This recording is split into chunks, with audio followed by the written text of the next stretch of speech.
Hey guys, welcome back to a brand new video of Minecraft. So Minecraft 1.17 is about to release and everyone is hyped about it. And therefore this video is all about the new things that are being added in this game. So without wasting any more time, let's begin. So first in our list comes blocks, and under blocks amethyst bird comes first. It grows from budding amethyst, which is found in amethyst geode. It starts out tiny but grows into medium after a while, large after even more time, and eventually becomes an amethyst cluster. Unlike crops, each growth stage is a separate block instead of a block state. It only drops when mined with a silk touch pickaxe. Next in our list is amethyst cluster. It is the final mature state of amethyst bud, which grows from budding amethyst in amethyst geode. It drops amethyst shards if broken in an amount affected by fortune, but also can be picked up using a silk touch. Breaking by hand, piston or other means drops only 2 amethyst shards instead of 4 that would be dropped by using any pickaxe. Next in our list is azalea. It has variant with either no blossom or pink blossom. It is a bush-like block that can be planted on dirt and grass blocks. Both azaleas can grow from moss blocks when bone meal is used on them. Next up is azalea leaves. It has variant with either no blossom or pink blossom. It yields azalea and sticks on decay. Next in our list is block of amethyst. It is a decorative block found in amethyst geode. Unlike the budding amethyst, the block of amethyst can be obtained when mined. It can also be crafted. Next is block of copper. It can be crafted with 9 copper ingots and can also be crafted back into 9 copper ingots. It oxidizes and changes its texture over time. It can be stopped from oxidizing by combining it with a honeycomb to create a waxed block of copper. Axes can be used to scrape off wax and oxidation. White particles are formed when scraping off wax from the block. Lightning may clean oxidation, reverting the process by one or several stages. It can be crafted into cut copper. Next in our list is block of raw metal. Raw copper, raw gold and raw iron can be crafted into respective block of raw metals. Next is budding amethyst. It generates amethyst bud or cluster on any side that is exposed to either air or water source block. It cannot be obtained when mined even with a silk touch and does not drop anything. It breaks immediately if pushed by a piston or sticky piston. It cannot be pulled by a sticky piston. It generates in amethyst geode. Next up is calcite. It is an off-white stone that generates in geodes between smooth basalt and amethyst. Next in our list is candle. It comes with 16 dyed types and a yellowish non-dyed type. It can be lit by any item that produces fire. Up to 4 candles can be placed in a single block similar to sea pickle for a maximum light level of 12. Only candles of the same color can be placed on the same block. Only one candle can be placed on an uneaten cake and lit. If any of the cake is consumed, the candle pops off. Next is cave vines. It is a natural light source with a light level of 14. It drops glowberries. Next in our list is cobble deep slate. It drops from deep slate when mined with a pickaxe without silk touch. It can be interchanged with cobblestone and blackstone in crafting recipes of basic tools, furnaces and brewing stand. It can be crafted into respective stairs, slabs and walls.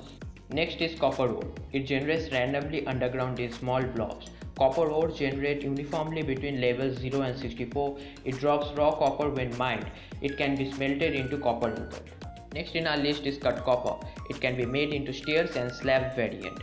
It oxidizes and changes texture over time. It can be stopped from oxidizing by combining it with a honeycomb to create waxed cut copper. Cut copper slabs and stairs also have the same properties as cut copper. Next is deep slate. It is a dark grey stone that generates in blobs between heights 0 and 16. It has a hardness value greater than that of stone but can be mined with any pickaxe. It drops cobble deep slate when mined. It can only be obtained with a silk touch pickaxe. Next in our list is deep slate ore. Added deep slate variant to all ores including iron, gold, copper, coal, diamond, redstone, emerald and lapis lazuli. Takes twice as long to mine as normal ores. It has the texture of deep slate replacing the normal stone's texture. It takes place of the ores that generate in deep slate. It can be used in blasting and smelting recipes like normal ores. Up next is drip leaf. It allows an entity to stay on it for 1.5 seconds before the entity falls through it. The tilt happens in 3 stages: unstable, partial and full. All the stages are solid except the full stage when the player falls through. It comes in 2 sizes, small and big. Both can be found inside Lush Caves. Next in our list is dripstone block. It is a decorative block. It generates mainly in dripstone cave biome. Dripstone clusters can also be found rarely in regular caves. It can be crafted from 4-pointed dripstone. Next up is glow item frame. Placeable entities that appears to glow. Item placed inside also glow. It is crafted using an item frame and a glow ink sac.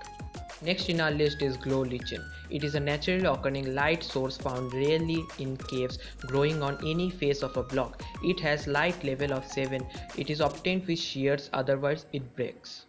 Next is hanging roots. It is a decorative block that can be placed only on underside of a block. It is obtained with shears, otherwise it breaks. It is obtained using a hoe or rooted dirt, turning it into a normal dirt.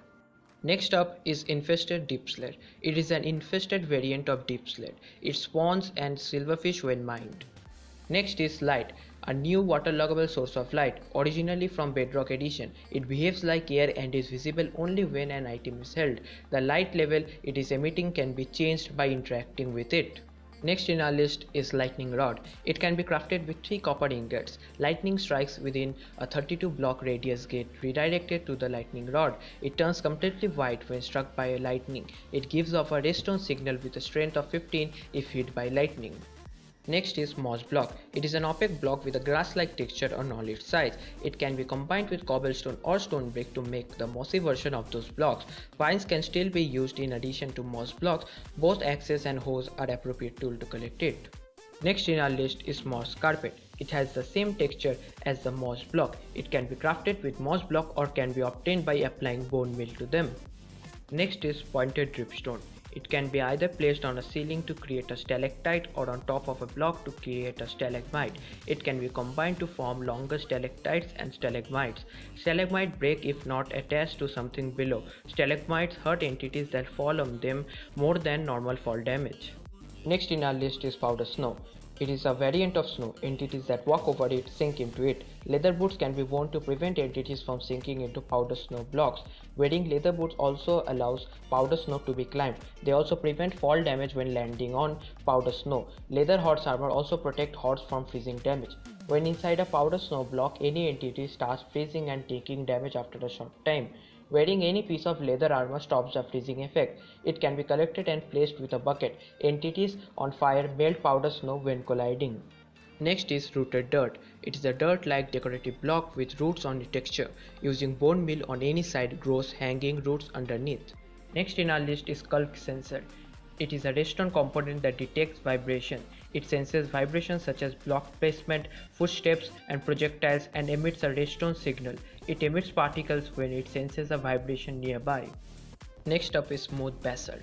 It is a basalt variant that composes of the outer layer of the amethyst geodes. It can be obtained by smelting basalt. Next is spore blossom. It can be placed only on underside of a block. It sends green particles downward when opened. Particles appear in the air around the block. Next in our list is tinted glass. It is a black variant of glass that is transparent to players but does not let light through. It can be crafted with 4 amethyst shards and a glass block. It drops itself if mined without a silk touch pickaxe or even by hand. Next is tuff. It is a deep grey stone that generates in between levels 0 and 16. Next are the items, and under items amethyst shard comes first. It is obtained by breaking amethyst cluster. The amount dropped can be increased with the fortune enchantment. It can be used to craft tinted glass block of amethyst and spy glasses. Next is bucket of axolotl. It is obtained by using a water bucket on an axolotl. It can be used to carry around and empty out the axolotls. Next up is bundle. It is used to store other items except shulker boxes inside of it. It can hold only one stack of items but is able to hold different types of items inside it. The bundle contents can be opened by pressing use while holding it. Throws out the entire content into the world. When destroyed as an entity, it drops the items it currently has as well. Next in our list is copper ingot. It is obtained by smelting raw copper or copper ore. It is used to craft copper blocks, lightning rods and spy glasses. Next up is glow berries. It can be eaten restoring 2 hunger bars. It grows on cave vines. Next is glow ink sac. It can be used to craft glow item frames. It can be used to make text glow on signs. Next in our list is powder snow bucket. It is obtained by using a bucket on powder snow. It can be used to place a powder snow block wherever it is used, or can be used to fill cauldrons with powder snow. Next up is raw copper. It draws from copper ore when mined with a stone pickaxe or higher without silk touch. It can be smelted into copper ingots. Next is raw gold. It draws from gold ore when mined with a iron pickaxe or higher without silk touch. It can be smelted into gold ingots. Next in our list is raw iron. It drops from iron ore when mined with a stone pickaxe or higher without silk touch. It can be smelted into iron ingots. Next are spawn eggs. Axolotl spawn egg, goat spawn egg and glow squid spawn egg have been added into the game. Next is spyglass. It is crafted with 2 copper ingots and an amethyst shard. When used, it zooms in on wherever the player is looking but limit their view to a square. Next are the mobs, and under mobs axolotl comes first. It can only spawn in complete darkness and where there is a natural stone block less than 5 blocks below the spawning space. It is the first amphibian added to Minecraft. It can be caught using a water bucket. It comes in 5 different colors. Blue axolotls are very rare. Next up is goat. It spawns in mountain biomes. Currently it is a placeholder until the new mountains are added. It can jump higher than other mobs to avoid obstacles, up to 10 blocks high. It takes reduced fall damage. It avoids powder snow by jumping over it. Next is glow squid. It is an underwater mob that behaves like a regular squid. It can only spawn in complete darkness and where there is a natural stone block less than 5 blocks below the spawning space. It does not affect the light level but appears as if lit up. Next are the wall generation, and under wall generation amethyst geodes come first. It is a new feature found uncommonly underground. It contains block of amethyst and budding amethyst blocks which are encased in a shell of calcite and smooth basalt.